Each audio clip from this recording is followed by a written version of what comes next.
Muito boa tarde e muito obrigada por seguir connosco no Portugal Digital Summit. É a nossa quarta tarde com tantos debates, tantas entrevistas. Se sentir mais conforto a ver-nos na televisão, pode encontrar-nos no canal 435. Se tiver operador ou Meo ou nós, se tiver Vodafone, então é só procurar-nos no canal 410. Temos uma tarde recheadinha de assuntos muito interessantes. Vamos falar da revolução da publicidade com a tecnologia, vamos falar de 3D, vamos falar de dinheiro digital e vamos falar de marcas e a sua relação com as redes sociais. Isto ao longo da tarde. Agora temos mais um debate para si. Vamos falar nas nossas Tech Talks de inteligência artificial e machine learning aplicada. Vamos com este painel perceber como pode a inteligência artificial otimizar as operações de uma empresa. Pode remodelar fluxos, dar-nos informações, aprendermos a melhorar a nossa gestão de dados, a aumentar a produtividade. Será que tudo isto é possível? Vamos conhecer quem otimiza negócios da restauração e vamos conhecer um robô de inteligência artificial. Quem está a moderar este debate é Flávio Nunes. Bem-vindos a mais um painel aqui na Portugal Digital Summit. Eu chamo-me Flávio Nunes, sou jornalista do ECO e comigo para falar sobre este assunto, inteligência artificial e machine learning, tenho o Juan Kirpach, ele é Data Scientist na Please, e o Rui Lopes, que é CEO da Agentify. Vamos falar em português e inglês nesta conferência, and I will start with Juan. Your company applies artificial intelligence to improve restaurant businesses. How do you do that? Okay, so first of all, giving like a brief summary about Please. We are a Lisbon startup founded 2 years ago by Afonso Pinheiro and Vasco Sampaio, and our main objective is to improve the menu definition of our customers regarding their delivery performance. So we take into account all the information from their menu. We see which dishes are like the top sellers, which of them are not being sold. And with this information and with a competitor's analysis from, for example, the city or the restaurant type of food, healthy, burger, pizza, or whatever, we offer to these restaurants suggestions in order to improve their performance in these delivery platforms. Mm-hmm. Apart from that, we offer like a reporting application to give the restaurant owner the opportunity to track how the restaurant is performing. So you do not work with physical restaurants, just the delivery part, the delivery platforms? Exactly. We are not working with the offline part of the restaurant. We are only working with the online part, which is related to the delivery platforms like Uber Eats or Glovo. Mm-hmm. Where do you get the data? So we get the credentials from the restaurant owners, and then we scrape the data from the delivery platforms. This data is filling our database, and with the data we are like generating all the suggestions and generating these reports. Mm. And what kind of outputs can you give to restaurants? So first of all, we have like a good team of AMs that are always seeking to improve the quality of the restaurants in terms of photos, of descriptions. And in terms of data, we are giving suggestions in terms of, okay, you have to delete this dish from your menu because it's only disturbing. Since it's not selling, it's like one scroll more for the customer to get to the right dish. So you have to improve the way in which the menu is displayed in order to generate more sales, in order to increase the conversion rate. Because imagine if a customer has to go to the bottom part of the menu to see like the top dish, you are losing a lot of orders because you have a bad user experience. In the end, the main objective is to improve sales, right? Exactly. We try to improve the sales, but we have here like two possibilities. We can increase the ticket size. this to do this, we The customer will put a bigger order.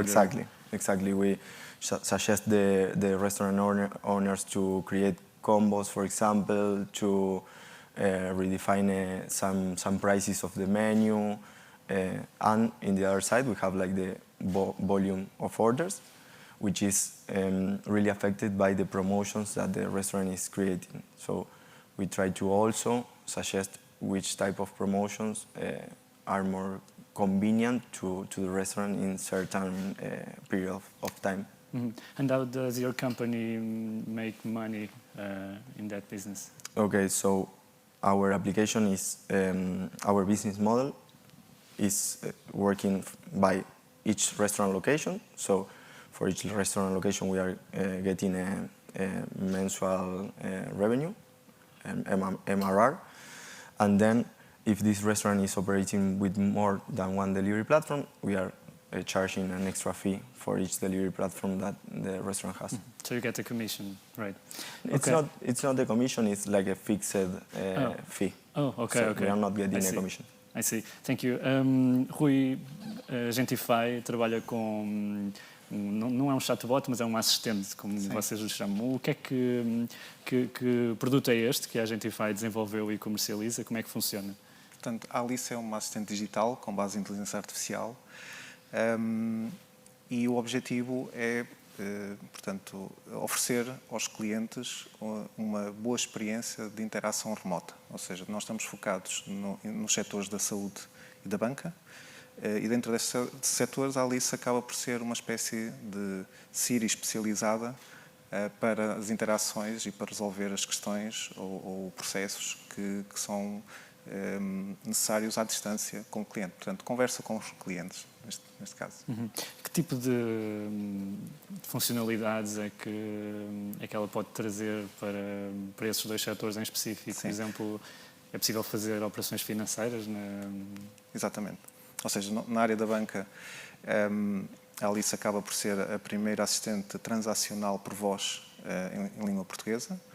Isso significa o quê? Significa é capaz de fazer transferências entre contas, é capaz de fazer pagamento de serviços, transferências MBWay, e o cliente apenas tem que usar linguagem natural para isso. Portanto, ou seja, traz toda a conveniência, acessibilidade também e, de alguma forma, inclusão.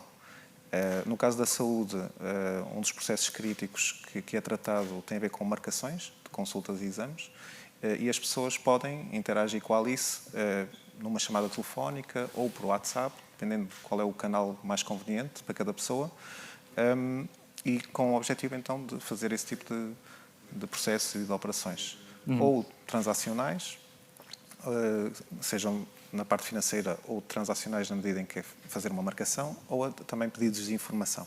Uhum. E as pessoas querem interagir com este tipo de assistentes? Porque normalmente quando fazemos uma chamada, por exemplo, para um serviço de apoio ao cliente, o objetivo acaba por ser tentar falar com o operador.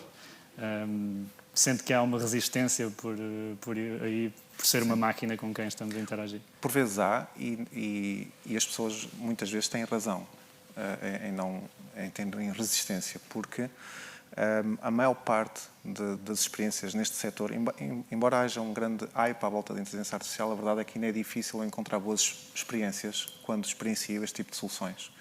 E as pessoas vão ganhando resistência, obviamente, porque acabam por não ter uma boa experiência, acabam por sair frustradas de alguma forma de interagir com estes sistemas e depois leva a que prefira claramente falar com um operador humano e alguém que de facto lhe resolva o problema. A nossa experiência é que quando a tecnologia funciona bem, as pessoas também ficam bastante satisfeitas. Nós todos os dias temos centenas de milhares de pessoas a agradecer à Alice. Ou seja, chega ao final da operação que está a fazer e agradece, obrigado. E, portanto, isto denota que, de facto, saiu satisfeita porque, primeiro, não teve que esperar para ser atendida de imediata, e se, de facto, a solução for competente para lhe proporcionar precisamente aquilo que ela pretende, no canal que lhe é mais conveniente, ainda por cima, por linguagem natural, e linguagem natural não é naquele sentido que às vezes vemos de parece que as pessoas têm que aprender comandos para a máquina entender. Não é de todo o objetivo da nossa Simplesmente solução. ali se transfere-me 100 euros desta conta para esta conta, por exemplo? Sim, pode-se, mas a pessoa não tem que aprender a falar com a Alice, ela simplesmente deve falar como se estivesse a falar com uma pessoa. Sim. Pretende transferir 100 euros para esta pessoa, ou pretende marcar uma consulta de dermatologia da parte de manhã, de preferência.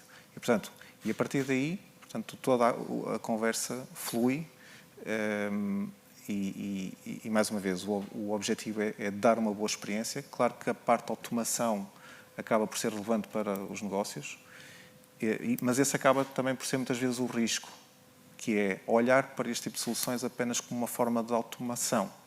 E se não se olha como uma forma de melhorar a experiência do cliente, aí começam a aparecer os riscos, porque começam a aparecer tais experiências mais negativas que acabam por trazer resistência depois à mudança e ao uso destas tecnologias. Portanto, é um caminho que se está a fazer. Há aqui um grande shift tecnológico e de experiência de cliente que vai acontecer nos próximos anos. A realidade não tem estado à altura das promessas, mas agora começam, de facto, a haver soluções. No nosso caso da Agentify, nós estamos a conseguir muitos bons resultados, mas, acima de tudo, porque o nosso foco está na experiência do cliente. Claro que a automação também existe, mas acaba por ser quase um efeito colateral benéfico. Mas o foco no cliente é essencial deste tipo de soluções. Muito bem. Juan, you promised on your website a 15% improvement in sales using your technology. Tell us what's the secret sauce behind a number like that. Can you share some use cases? So some examples. Well, we have some restaurants that have improved their sales in a way, in a higher amount. Others that are not reaching that point, but the balance is near that percentage. The reality is that our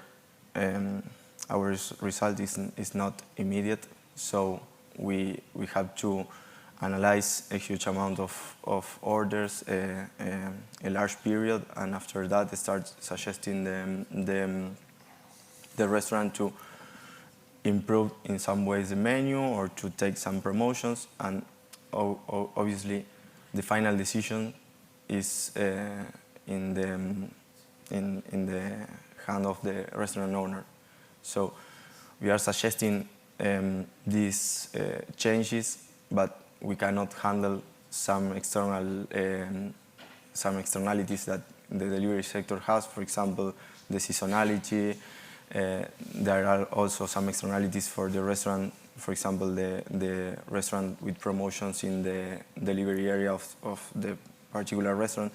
So we cannot guarantee this number, but at the end of the day and in the long term, we are giving an increase to our restaurants in terms of orders.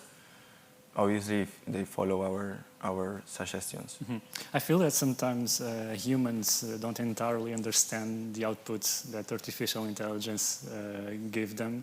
Do you feel in your company resistance from owners, from your clients, to apply some of your suggestions?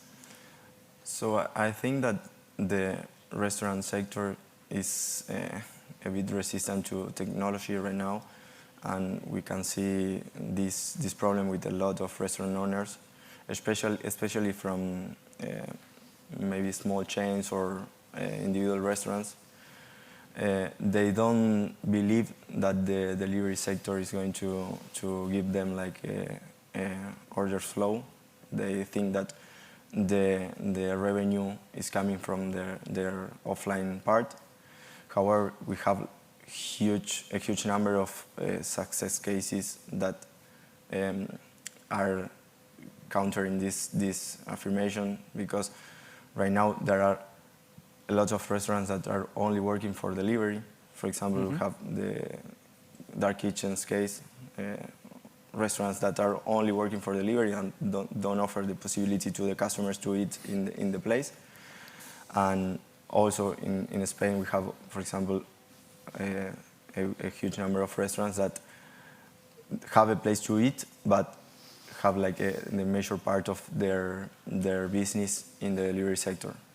For example, in the case of Visio in Barcelona. And how do you sell this solution to restaurants? How do you explain to owners that this is good for their businesses? Since with delivery, they already have to work with a lot of delivery platforms, Glovo, Uber Eats, and also the integration. Some companies are integrating all these platforms. How do you sell the solution?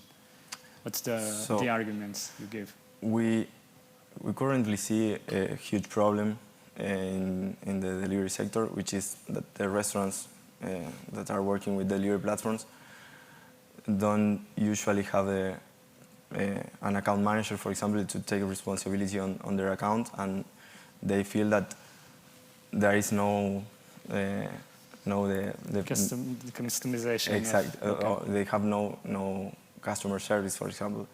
So we try to be always behind them. We try to show the restaurant owner that we are there, and the main idea of the whole project is to improve their sales. So we are offering them like an increase in their revenue, and if their delivery orders represent like a significant part of their total revenue, the restaurant owners are always have always like this disposition to hear the offer that we have.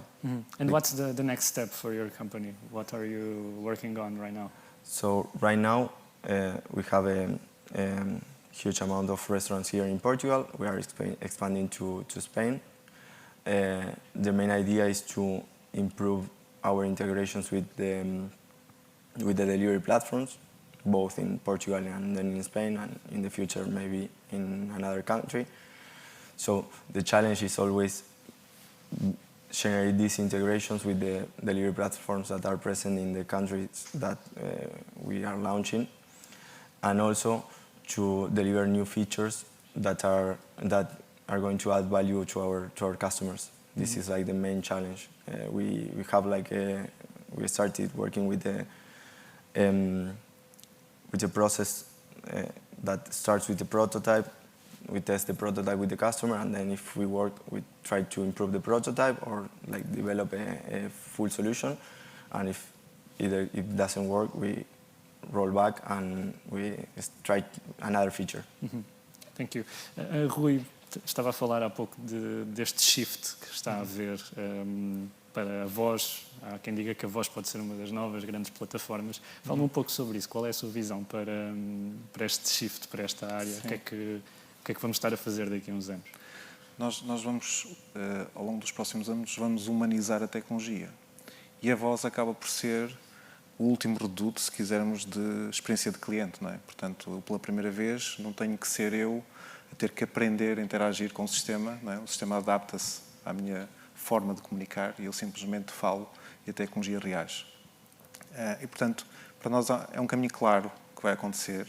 A dificuldade tem sido em conseguir um nível de sofisticação suficientemente bom para providenciar boas experiências e é esse o nosso foco. Porque, de facto, a noção ou o conceito de ter um assistente pessoal com quem eu posso falar, interagir e estar sempre disponível para me ajudar é um luxo, se de facto funcionar. Exato. Se de Muitas facto vezes funcionar. é essa a questão. Pronto, é aqui é que está a questão essencial, se de facto funcionar. E é esse o nosso foco, é de facto funcionar naquilo que tem a ver com saúde e setor financeiro. Ou seja, no caso da saúde, nós somos muito inspirados por uma personagem da Disney, que é o Baymax, de um filme que é Big Hero 6. O Baymax era um cuidador pessoal. Claro que, no sentido de nós quando nascemos, somos tipicamente bastante acompanhados no que toca a consultas de rotina, todos os exames, check-ups que temos que fazer, mas a certa altura estamos por nossa conta, à medida que vamos crescendo, não é? E deixamos de ter esse acompanhamento. E se pensarmos, hoje em dia, é impraticável, de repente, montar-se um sistema de acompanhamento quase personalizado a todos os cidadãos. E, portanto, isso é impensável. É aí que entra a inteligência artificial. E aqui a inteligência artificial pode dar um grande contributo. E essa é a nossa visão. Claro que qualquer assistente de saúde que se preze, pelo menos tem que, quando eu pretendo fazer uma marcação de uma consulta, tem que me saber fazer isso. E foi por onde começamos. Demorou foi muitos anos a conseguir, mas finalmente conseguimos e agora estamos a dar os próximos passos nesse sentido, ou seja, de alargar e não ter esta visão tão redutora, quase administrativa, mas de facto alguém que nos acompanha, quase ter um guia de saúde que de forma personalizada me vai dizendo o que é que eu devo fazer no meu dia-a-dia para promover o meu bem-estar e a saúde. Sim. A Alice fala português? Fala português, inglês, espanhol e francês. Sim. Ok, já tem um já. passo à frente, por exemplo, em relação a algumas soluções que conhecemos de grandes empresas. Sim. Há alguma dificuldade acrescida pela linguagem, suponho, não é? Porque...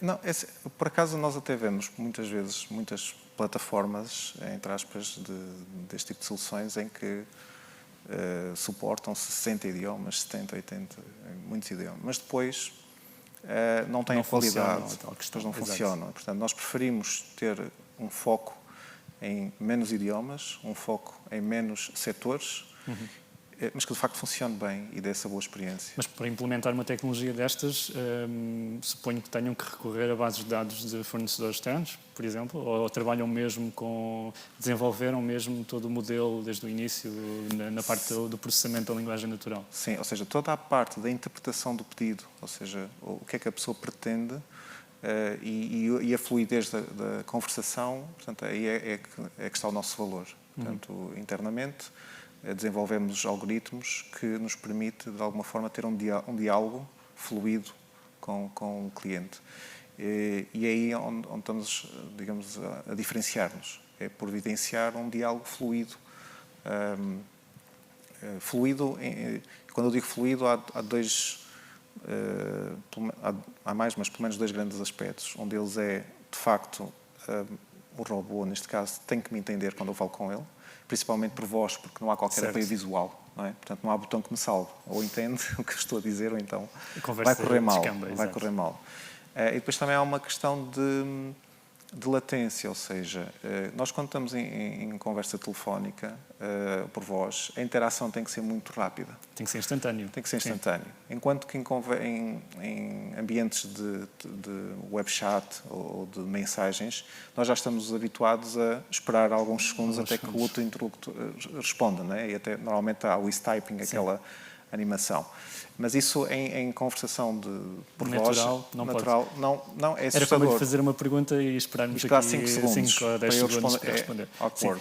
Havia uma pergunta que eu lhe queria fazer e depois vi um vídeo da Alice que eu penso que respondeu e que ainda me suscitou ainda mais curiosidade, que foi qual é o objetivo aqui supremo, chamemos assim? É que o humano não saiba que está a interagir com uma máquina, ou é tornar a conversa de facto natural, mas que haja sempre a noção de que se está a interagir com uma máquina. E depois eu vi o vosso vídeo em que a Alice surgia a dizer Sometimes people don't even realize I am not human and that's okay, that's when I realize our relationship is really working.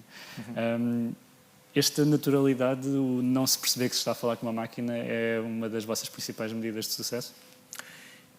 É um efeito bom. Isso quer dizer que, de facto, funciona e as pessoas conseguem interagir de forma natural. Para nós, nesta fase, pelo menos, não achamos que essa seja a questão essencial. Eu sei que houve aqui há uns anos uma demo da Google em que gerou alguma controvérsia o facto de não expor que se estava a falar com um robô desde o início da conversação. Nós expomos, ou seja, nós informamos a pessoa, mas depois, para nós, simplesmente, nós ficamos contentes pelo facto de, às vezes, as pessoas terem essa dúvida ou interagem naturalmente e, portanto, não se põe essa questão. E acredita que no futuro o customer support vai ser totalmente automático? Eu não diria totalmente. Há sempre questões, ou seja, acima de tudo, o nosso foco é ou para aquelas questões que são mais repetitivas, portanto, e que a pessoa precisa de uma resposta, dar essa resposta, ou trazer novas valências que hoje em dia, precisamente pela falta de recursos, não é possível providenciar um nível de serviço, como o exemplo que dei há pouco, de um acompanhamento personalizado, por exemplo, de um guia de saúde, é impossível hoje fazermos isso. Teríamos que montar call centers enormes para dar esse tipo de seguimento. E esta tecnologia pode ser um catalisador até para uma mudança de paradigma e trazer um valor que vai muito para além da simples automação de tarefas repetitivas. Portanto, pode trazer um valor à sociedade muito alto e é esse o nosso objetivo. We are wrapping up, but I will ask you one last question, which is, what is the best advice you can give to people watching us today and saying, I want to apply artificial intelligence and machine learning in my company, but I don't know where to start? So I think that there are two myths regarding artificial intelligence. That the first one is that you need specialized people to apply artificial intelligence into your company, and the other one is that applying machine learning models or artificial intelligence to your company is really expensive. But the reality is that right now there are lots of tools that have integrated machine learning models and that can, with a really low cost or zero cost, help you automating some processes or improving operations. For example, to bring one example to the table, GitHub developed a tool called GitHub Copilot that right now is more or less developing 25% of all the code in GitHub. So it's helping developers to improve their efficiency, while this tool is making like recommendations of lines of code, and then the coder is accepting them or not. So, in my opinion, it's like a myth. This expensive part and this specialization part, you can always bring to your company built-in solutions that are low in terms of cost and that are easy to implement. Ok, Rui, também um minuto para concluir. O que é que pode dar de conselhos, assim, de forma muito resumida, a quem quer aplicar uma solução, por exemplo, à Alice? Ok. Que faça um processo de due diligence na procura de parceiros, porque é muito, ou seja, por vezes é difícil tirar bons resultados deste tipo de projetos. Ok, portanto, informar-se e Sim, pesquisar. tipicamente, ou seja, nós quando abordamos novos clientes ou novos potenciais clientes, tipicamente é mais fácil, de certa forma, perceberem a nossa proposta de valor os clientes mais informados. Portanto, quanto mais informados estão, melhor percebem. Informação o valor. é sempre importante. Senhores, thank you. Foi então um painel sobre inteligência artificial e machine learning aplicado aqui à otimização de processos. Obrigado por nos ter acompanhado.